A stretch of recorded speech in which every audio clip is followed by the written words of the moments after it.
Girls' nights matter more than marriage. Paper means nothing. She said it with a smirk, standing barefoot in the kitchen, sipping some pink cocktail she'd shaken up like she was in a reality show. No eye contact, just tossed it over her shoulder like a cigarette butt. Her Bluetooth earbuds were still in from her last meeting, but her voice was just loud enough to make sure I heard every syllable. I didn't respond. Not verbally. Instead, I stood there at the sink, hands still wet from rinsing off the cutting board, and watched her open the fridge like she hadn't just detonated something inside our home. You know how you can feel a wall crack before it collapses? That hairline fracture down your spine when something shifts permanently? That's what it was. Not an explosion, not even a fight. Just the end, dressed in yoga pants and lip gloss, grabbing hummus. Then she laughed into her phone and added, "He's still sulking about the Bahamas thing." Whatever. I told him I'm not asking permission to live my life. Bahamas thing. That would be the girl's trip she swore was a work retreat. She even brought back a branded pen to prove it. Cute touch. Still had sand in her purse. She disappeared down the hall after that, door slammed. Music started, something electronic with auto-tuned voices. I stood there drying my hands, then walked to the garage like I was just checking the fuse box. My suitcase was already halfway packed, had been for months. Not for running, just preparation. Like a fire extinguisher, just in case. That night, while she was out with her tribe of overpriced wine and divorce jokes, I went quiet. Not brooding quiet. Not door slamming, bottle clinking, sleeping on the couch quiet. No, the kind of quiet that has nothing left to say and a list already printed out. I folded my button-downs with military precision, each sock pair like a statement, belt coiled, watch box secured. I took the good razor, left the old one. While I worked, I thought about the years, the thousands of small decisions that got us here, the way she slowly stopped looking me in the eyes unless she needed something, the way her compliments disappeared like socks in a dryer, how she never said thank you anymore unless someone else was listening. Somewhere around shirt number 7, it hit me. This wasn't about an affair. Affairs have guilt, shame, secrets. This was worse. It was indifference. Cold, flat, performative indifference. A hollow woman pretending she still had a role in this marriage while writing auditions for her next one. And the sad part? She thought she was clever, untouchable, like she had mastered this game of being just cruel enough to make me miserable, but not cruel enough for me to leave. But here's the thing. Everyone has a line. That sentence she tossed like a joke. Paper means nothing. That was it. Marriage isn't about paper. It's about someone not laughing while setting your house on fire. And speaking of setting fires, if you're still reading and feel this twist in your chest, this slow burn behind your ribs, do me a favor, hit subscribe. More than 97% of people just listen without following, but it means everything to the small team that helps bring these stories to life, keeps us going, keeps the lights on. Now, back to the house I used to live in. Before I zipped up the suitcase, I checked the bottom drawer under my winter sweaters. The folder was still there. Passwords, deeds, bank statements, copies of the trust papers my old college roommate helped draft. He's a quiet guy, a state attorney in Maine now. Reached out last year after hearing Lisa flirt with his younger brother at our anniversary dinner. He didn't say much. Just mailed me documents and wrote, "You might need this someday." Smart man, I left my wedding ring on the nightstand. Not as a symbol, just logistics. Didn't want to feel it cutting into my skin when I closed the suitcase. By midnight, I had everything packed. The dog sat by the door, head tilted. Even he seemed to know something had shifted. She wouldn't be back until 2 a.m. That was her pattern. First drinks, then dance floor, then late night pancakes, then pretending to sneak in quiet while I slept. Let her sneak into silence. Let her wake to absence. And let's see what she thinks paper is worth when none of it has her name on it anymore. We had been married 19 years when the distance stopped feeling temporary and started feeling like policy. 3 years before the kitchen comment, the drift began with a single Thursday night. "Just dinner with Kelly and the girls," she said, reapplying her lipstick in the hallway mirror. You know, networking. As if she was a Fortune 500 CEO and not a real estate agent who hadn't sold a listing in 8 months. But I didn't argue, just nodded and said something neutral like drive safe. That was my role back then. provider, handyman, emotional punching bag, and designated audience for her excuses. At first, she came back smelling like cheap wine and lemon-scented lotion. Then it was perfume I didn't recognize. Then cigarette smoke, even though none of her friends smoked. Then came the time she didn't come back at all. Not until sunrise, eyes bloodshot, heels in her hand, claiming she fell asleep on a friend's couch. She never named the friend. That year, I replaced shingles on the roof with my own hands while she laughed about roofing guys on speakerphone in the kitchen. I drove her to a spa retreat when her car suddenly needed brakes, only to find out later she had taken it to a cabin 2 counties over with the girls. What she didn't realize was that I stopped asking not because I trusted her, but because I was watching, listening, calculating. The sudden $800 cash withdrawal on a Wednesday? Had to pay the hair girl under the table, you know how it is. Funny, since she hadn't had her hair done in weeks. And her stylist uses Square, the emergency credit card charge at a place called King's Club Lounge. Car service, they bill under weird names. Right, blacked out stretch limo service with bottle service at midnight on a Tuesday. It was always the same cycle. I'd raise a brow, she'd feign offense, then flip it. You're being controlling, or don't you trust me? My favorite, why are you always watching what I spend? While she wore $140 yoga pants labeled manifestation wear. But here's the part she never understood. I didn't blow up. I didn't scream. I didn't demand passwords or track her location. That's what she expected. That's what she wanted. A reason to paint me as the monster. A fight to justify whatever came next. I gave her nothing. Instead, I got meticulous. I pulled our monthly statements, printed them, labeled them, noted the pattern. Hotel bars, out-of-town charges, sudden Venmo transfers to names I didn't recognize. Kev and AJ, Lulu. Maybe she thought if the name sounded harmless, I wouldn't care. She underestimated me. One night, about a year before the kitchen moment, I stayed up while she was out again, connecting with future clients. I waited until I saw the Uber receipt pop into the shared email. She forgot I still had access. 1:44 a.m. Drop off at Hayes Street. Not our house, not anywhere near it. I got up, walked to the hallway closet, opened the safe. The will, the titles, the trust paperwork from Chris, my college roommate, still untouched. I started pulling documents, old tax returns, our original mortgage agreement, the unused power of attorney draft she made me sign before her girls' trip to Cancun. I scanned everything into a private drive, backed up to a flash drive. I slid into a hollowed-out power bank. And then I paused. I looked at our wedding photo hanging crooked in the upstairs hallway. I'd stopped straightening it a long time ago. Like everything else in the house, it had become a prop, a relic. That same week, I called my friend Alan, who works at a private insurance firm. I asked about asset shielding. I used words like hypothetical divorce risk. He didn't push, just sent a quiet reply. Let me know when you want to move. We can build a firewall she'll never see coming. The next month, I opened an account in a different state under a new LLC. I named it something poetic, something she'd never guess. September Accord, that was the month I married her. And the word she broke every time she lied. I didn't hate her then, not yet. I pitied her because she thought I was passive. She thought silence meant surrender. She called it freedom, said we both needed space to breathe, that our marriage had grown too routine, that it was healthy to be independent. But freedom, real freedom, doesn't need cover stories and burner cards. She thought I was still playing husband, but I had already moved to a new role.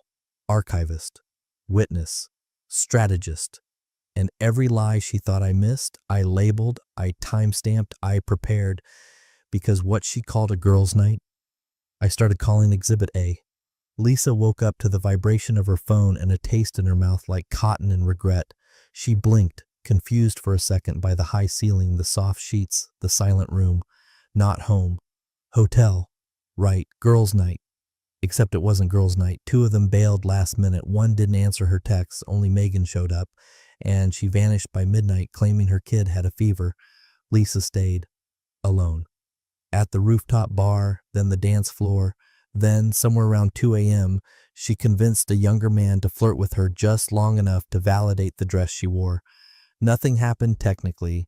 Just drinks, some hands too high on her waist. Her wedding ring slipped into a purse pocket. Now she rolled over and checked her banking app. Well, tried to. Face ID failed. Then the passcode. Denied. Strange. She shrugged, tossed her hair back, and ordered room service. Avocado toast and espresso. Charge to the room, she told the waiter like a queen on her throne. 15 minutes later, her phone buzzed. A message from the front desk. There's been an issue with the card on file. Please stop by. She tried not to roll her eyes as she sat up, slipped into her heels, checked her makeup in the mirror, lipstick smeared, mascara blurred, but nothing a confident smile couldn't fix. The man behind the counter was young, polite, too embarrassed to say much when she handed him her visa. Declined. She laughed. Oh, sorry, must be the fraud alerts again. Let me try another. Declined. One more. Her emergency backup card. Also declined. The clerk offered her a fake smile and a quiet solution. Your friend covered the balance. You're good to go. Which friend? She asked. He just shrugged. She stepped outside into the sharp morning air, more annoyed than concerned. Clicked open the Uber app. Payment method invalid. She switched to the next card. Declined. Her phone buzzed again. An automated email from the joint account. Notice of authorized transfer, 47,200. Her stomach dipped. Another email. Access credentials updated. Primary holder removed, L. Adams. Lisa blinked at the screen like it had insulted her personally. Inside an anonymous rental car, hundreds of miles away, Michael sipped coffee from a gas station lid and watched the map refresh. His location ping moved steadily across the state line. He had left at 4 a.m., not because he needed to flee, but because that's when the transfer window opened. His lawyer, David, soft-spoken and terrifying in a courtroom, had laid it out months ago. If you want to do this right, no yelling, no notes. You just act quietly, legally. Once it's done, she can't undo it. Just make sure the paperwork's filed before she even realizes anything's off. So Michael did just that. While she was out laughing into club noise he was moving, he logged into the shared financial dashboard. Old logins she never updated. The checking accounts were bled dry into the newly established trust. The savings, split, divided, closed. Credit cards, he removed her as an authorized user one by one. The house, he'd been making quiet payments to a holding company, his company. Property titles had already shifted, notarized 2 months ago. She never noticed. He disabled the Dropbox folder they use for shared documents, deleted the backup codes to her tax software, wiped access to the shared Google Drive. She wouldn't even realize what was gone until tax season. He left her the car. Generous, really. It was leased in her name anyway, and the next payment was due in 5 days. Meanwhile, Lisa stood on a cracked sidewalk, makeup now smeared with actual sweat, punching numbers into her phone, trying to reach someone, anyone, who might tell her what was going on. But the worst part wasn't that the money was gone. It was the realization creeping in, slow, choking, humiliating, that she wasn't in control. That the passive husband who always fixed the faucet and paid the bills and didn't complain when she bought another business retreat package, had actually been watching, tracking, recording, and finally, acting. She always assumed his silence meant weakness. She was wrong. Michael's silence had simply been math, patience, alignment of variables. And now that the equation balanced, there was no yelling, no door slamming, just subtraction. Subtract the money, subtract the house, subtract her. Lisa fumbled with the keys, dropping them once before finally getting the front door open. Her head pounded, the sun was too bright, the street too quiet, and her mouth tasted like regret and tequila. She didn't notice the stillness right away. At first, it just felt like a normal Sunday morning hangover. A quiet house, the air a little too dry, blinds casting long shadows across the hardwood floor. She kicked off her heels in the foyer. One bounced awkwardly down the hallway. "Michael?" she called, half-heartedly. No response. She didn't expect one. He always got moody after she went out, probably sulking somewhere in the backyard or tinkering with that stupid lawnmower again. She made her way upstairs, intent on throwing herself into bed for a few hours before pretending to care about laundry or bills. The bedroom door was cracked open. Everything looked tidy, too tidy. His side of the bed, tight. Sheets smoothed out. Pillows stacked. She paused at the dresser, opened the top drawer with a lazy flick of the wrist. That's when the air shifted.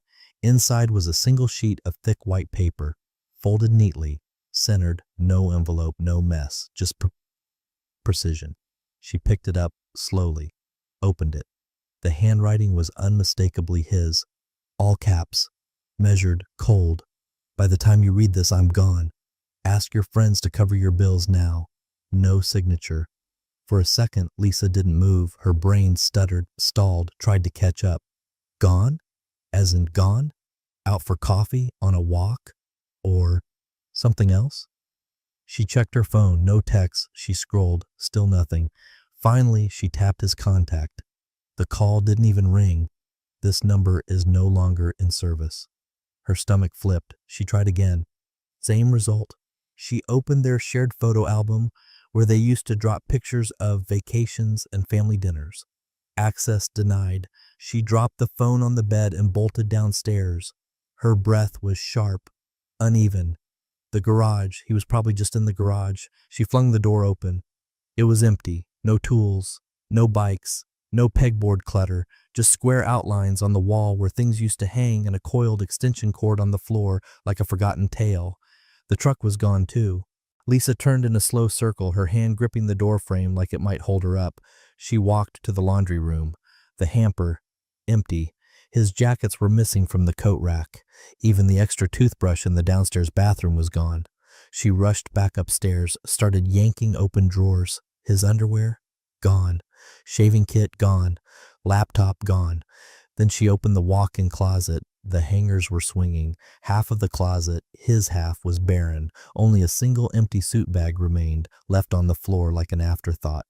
And it was only now, in the middle of this domestic crime scene, that she realized he hadn't just left. He had vanished. Not in rage, not in heartbreak, in strategy. Lisa sat on the edge of the bed, still holding the note in one hand and her phone in the other. Her thumb hovered over Megan's name, then Kelly's, then her sister.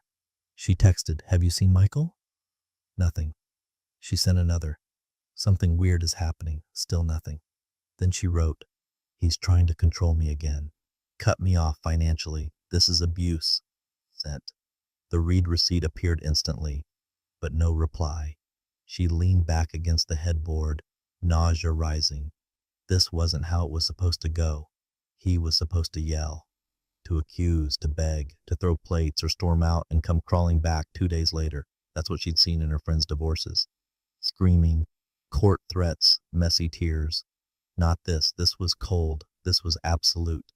And worst of all, it was quiet. Her thumb hovered again over his contact name. She tapped it one more time. "This number is no longer in service." The note slipped from her hand and fluttered to the floor.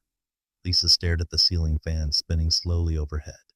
And for the first time in years, she felt it. Not anger, not annoyance, not superiority, panic. The silence from her friends started like a glitch. First, one unread message, then two. Then the group chat, Queen Coven, went dry for 12 hours.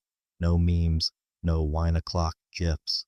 Not even the usual passive-aggressive heart emojis after someone's humble brag. Lisa stared at her screen, thumb twitching. She sent another message, "Is anyone free to talk?" Nothing. She opened Instagram out of habit, half expecting someone to post a cryptic quote about loyalty or choosing yourself. Instead, her stomach turned as she spotted a post, tagged publicly, from someone she hadn't seen in years. Michael's cousin, Jenny. The photo was grainy but damning. A bar scene, neon lights in the background. Lisa, leaning over a cocktail glass, lips locked with a man in a leather jacket. Not Michael. The caption? "Didn't know he had cameras at home. Guess some secrets don't stay secrets." Lisa's heart thudded against her ribs. The date on the post? 2 weeks ago. The same night she told Michael she had a headache and went out just for a drink to decompress. Her fingers trembled as she scrolled through the comments. Jenny hadn't tagged Lisa directly, but she didn't have to. Mutual friends had already liked the post. A few had commented with popcorn emojis. One wrote, "Wow, so this is what networking looks like." She tried to call Kelly, straight to voicemail. She tried Megan, rings twice, then voicemail. She texted, "I need to explain. It's not what it looks like." No reply. By late afternoon, Lisa's phone felt radioactive. Her own group chat was now a ghost town.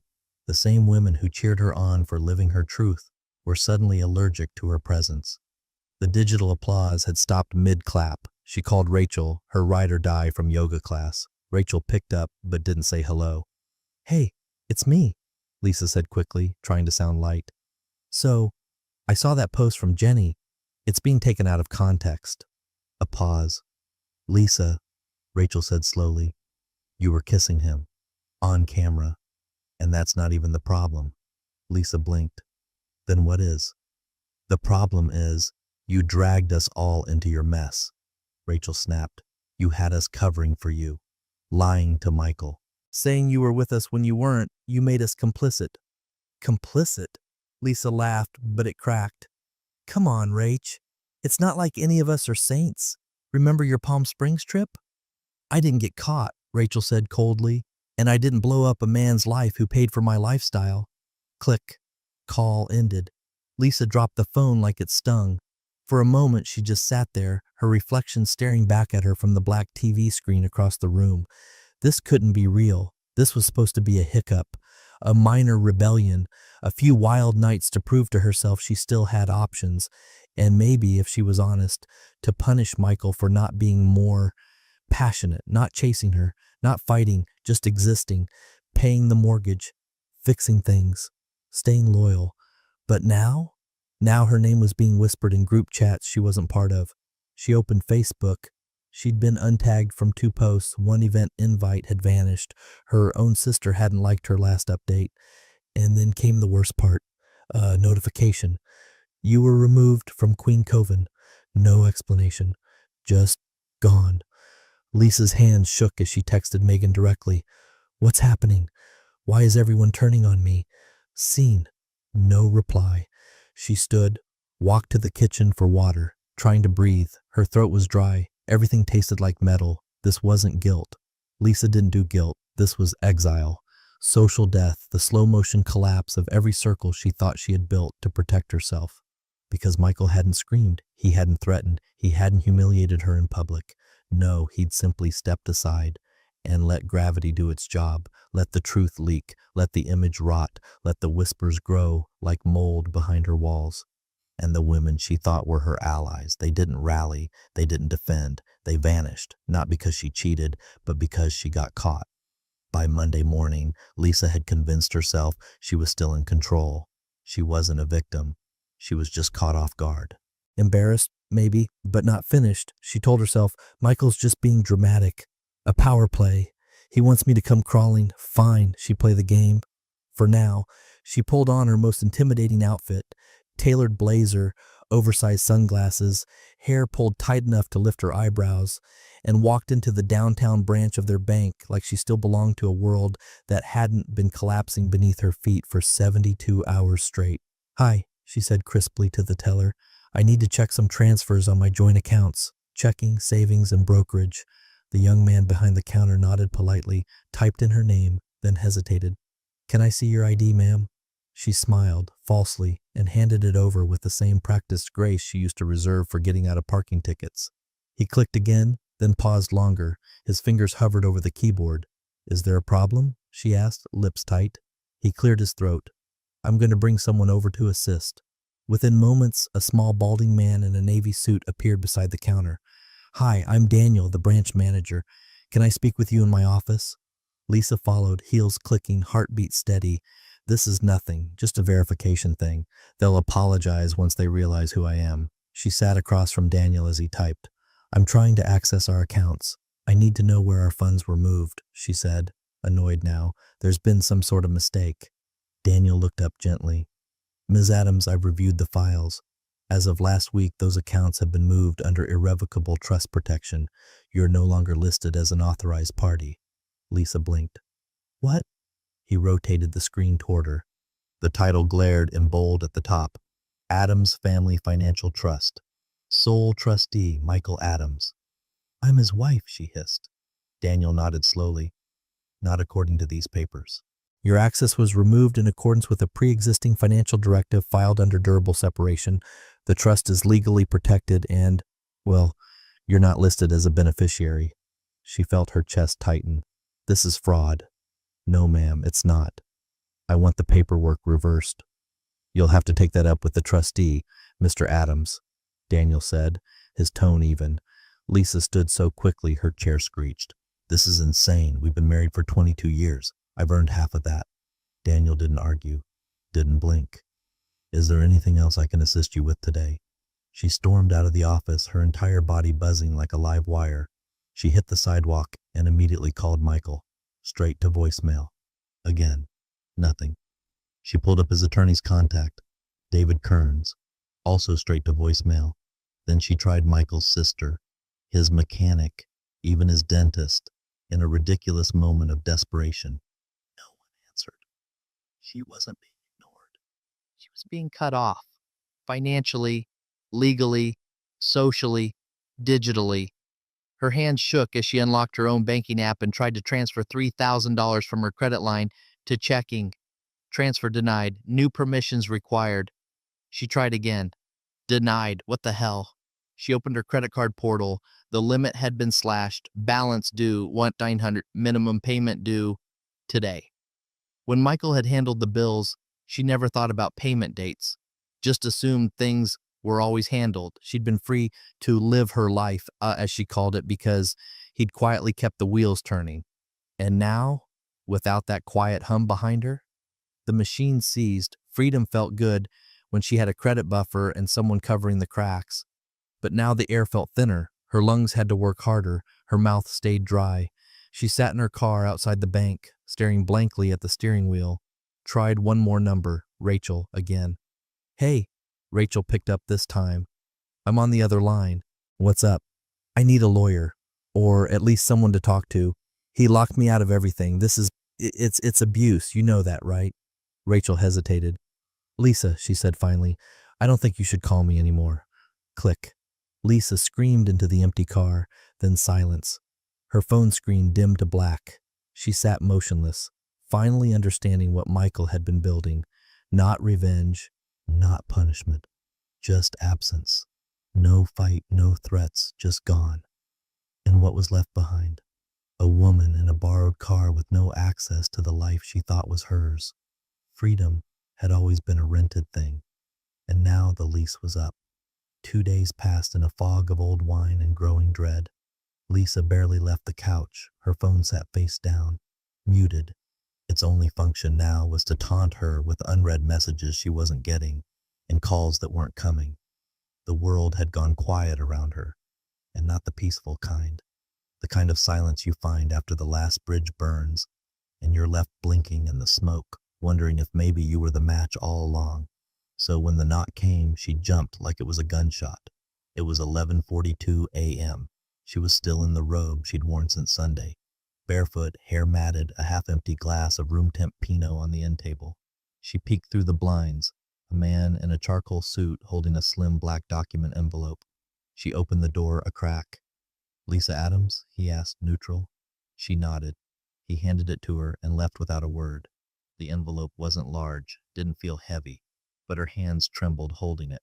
Across the front, notice of separation and asset partition. Below that, a smaller line in neat serif font. Prepared by Kearns, Dobson and Holt, LLP. She sat down slowly at the kitchen table. Same chair she used to throw her purse on when she came home late from those networking nights. Same place she once laughed with Megan about training husbands like golden retrievers. She peeled the tab open.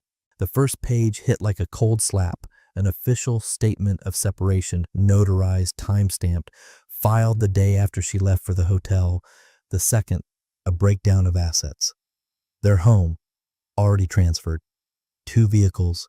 Michael had retained both titles. Retirement accounts, repositioned into the trust. Lisa's name nowhere. Only listed in a footnote, former spouse. Non-entitled beneficiary as of adjustment date. She kept flipping. There were diagrams, ledger sheets, a map of bank transfers with a line going from their joint account to something called September Accord Holdings.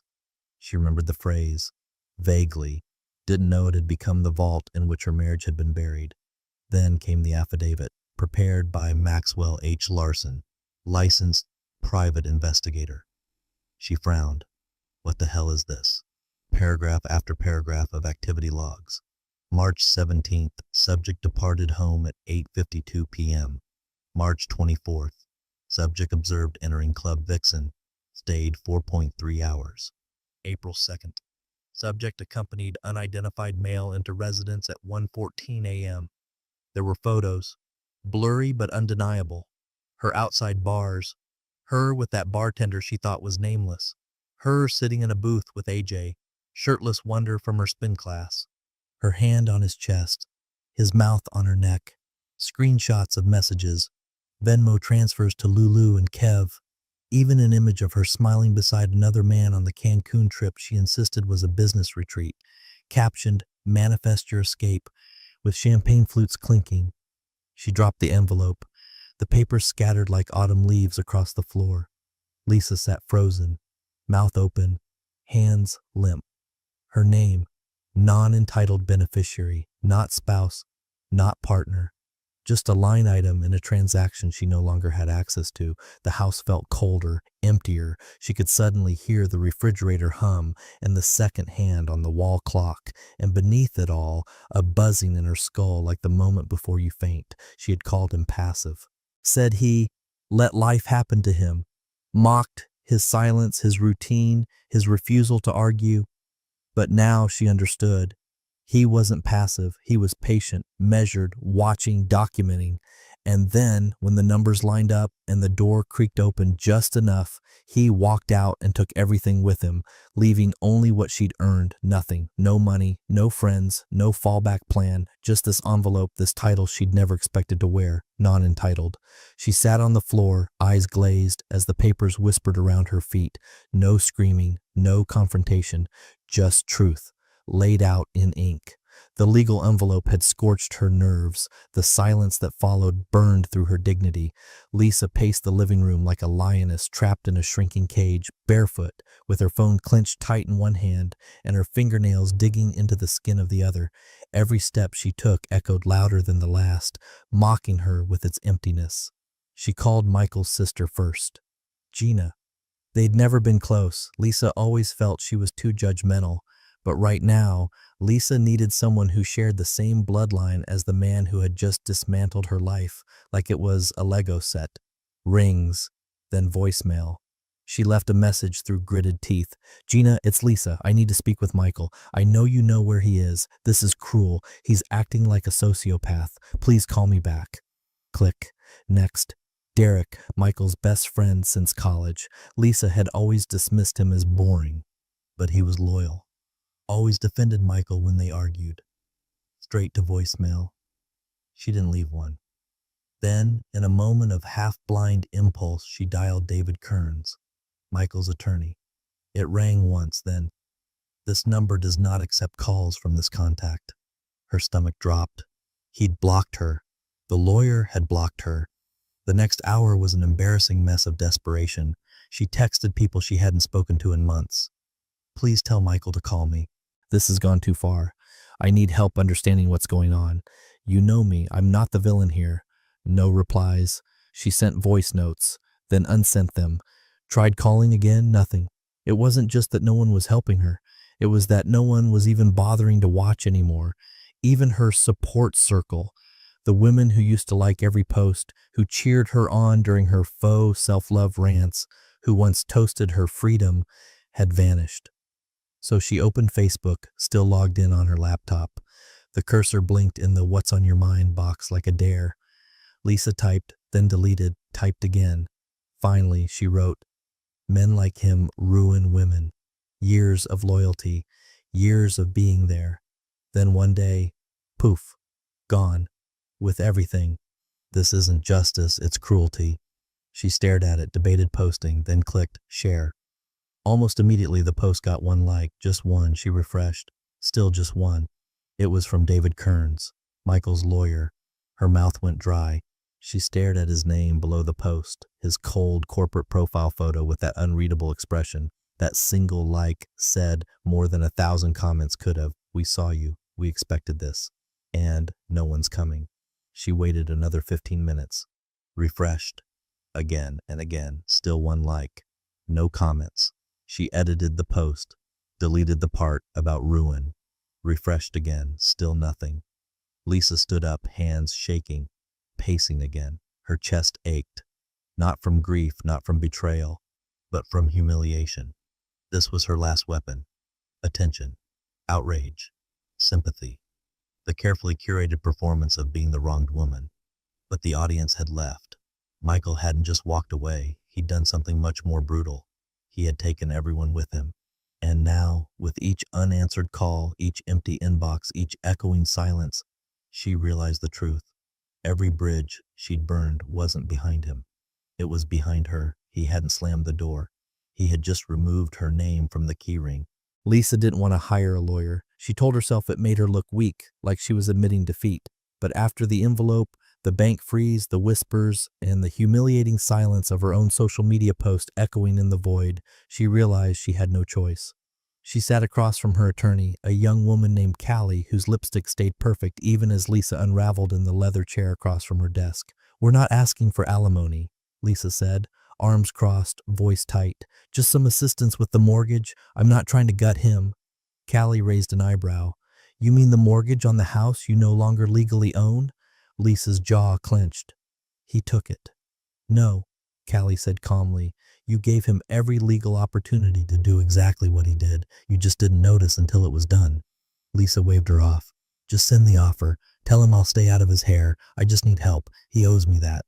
Callie didn't say what she was probably thinking. Instead, she nodded. "I'll reach out to his attorney, but temper your expectations."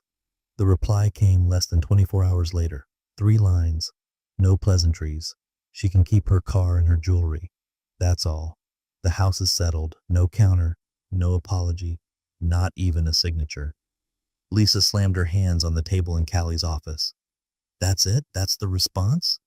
Callie stared at her unblinking. "That's it. He's punishing me. This is personal." Callie exhaled. "Everything's personal now, Lisa. That's what happens when you burn down a life and expect the insurance to cover it." Lisa stood, pacing. "Send a counter. Tell him we'll go public if he doesn't cooperate. Financial abandonment. That'll scare him." Callie didn't move. "We could do that, or..." She clicked her mouse. The printer in the corner of the room buzzed to life. 5 pages printed out. Callie handed them to Lisa. An audit. Accountant's letterhead. Dated 2 months before Michael left. Summary of unauthorized expenditures by Lisa Adams from joint funds without spousal knowledge or consent. Line items. Dozens of them. 320. Club Vixen VIP access. Tagged work expenses. $6,800. Jewelry purchase under alias account LA. 200 Venmo transfers to 3 unknown individuals. Categorized as consulting services. $400. Airbnb booking. Match date aligned with bar photo timestamp. Total $28,340 in personal discretionary withdrawals inconsistent with marital financial agreement. Lisa's throat went dry. Where did he even get this? Callie tapped the footer of the document. He didn't get it. He commissioned it weeks before he moved the funds. This isn't revenge. This was documentation. Lisa sat back down, suddenly hollow. He'd seen it coming. He'd planned for it. Every drink, every lie, every flirtation with the edge, he had archived, tallied, and turned into numbers. Not emotion, not accusations, just data. Numbers that made the silence make sense. And now, when she thought she could salvage something, get something back, he didn't shout, didn't insult, didn't beg. He sent a spreadsheet. The accountant's signature might as well have been a gavel. Lisa lowered the paper, her voice quiet now. So that's it? I walk away with a car and some earrings? Callie closed the file. That's more than some get. Lisa didn't cry, not then, but something inside her stopped resisting, not because she agreed, because she understood. The game had ended where it began, with silence and control. She thought she was playing poker with a passive man who wouldn't notice her bluff. She was wrong. She'd been playing chess, and by the time she realized it, her king was gone, off the board, and all she had left were pawns, scattered and useless. The pan hissed softly as Michael flipped the eggs. Outside the window, mist curled around the treetops like steam rising from a world too quiet for drama. A hawk drifted across the sky, its wings spread with the kind of certainty that doesn't ask for permission. He moved slowly, deliberately, no rush. The coffee had already steeped in the French press. The bread, still warm from the oven, sat on a cutting board beside a plate of sliced apples. For the first time in decades, breakfast was made for one, and it felt full. The cabin had no internet, barely a signal. That was the point. Cell service flickered at best, which made the sudden buzz of his phone on the windowsill feel like a breach in the stillness. He wiped his hands on a towel before checking it. Lisa. He hadn't blocked her, not because he expected her to change, but because he wanted to know the exact moment she realized she wouldn't. The message was short. You win. I can't afford rent. I miss you. No apology, no ownership, just an admission of defeat dressed up like vulnerability. Lisa was always good at twisting need into sentiment, like it might guilt him into rewinding the tape. He stared at the message for a long moment, then typed, I didn't win, I just stopped playing. He read it twice, nodded once, hit send, then scrolled to her contact. Delete contact? He pressed it. Just like that, her name disappeared, like wiping dust from glass. Michael returned to his eggs, poured his coffee, sat on the front porch and let the heat of the mug settle into his palms. A distant bird called through the pines. Somewhere water flowed over rocks. He couldn't hear sirens, or arguments, or the sound of wine glasses clinking while she laughed too loudly at some stranger's joke.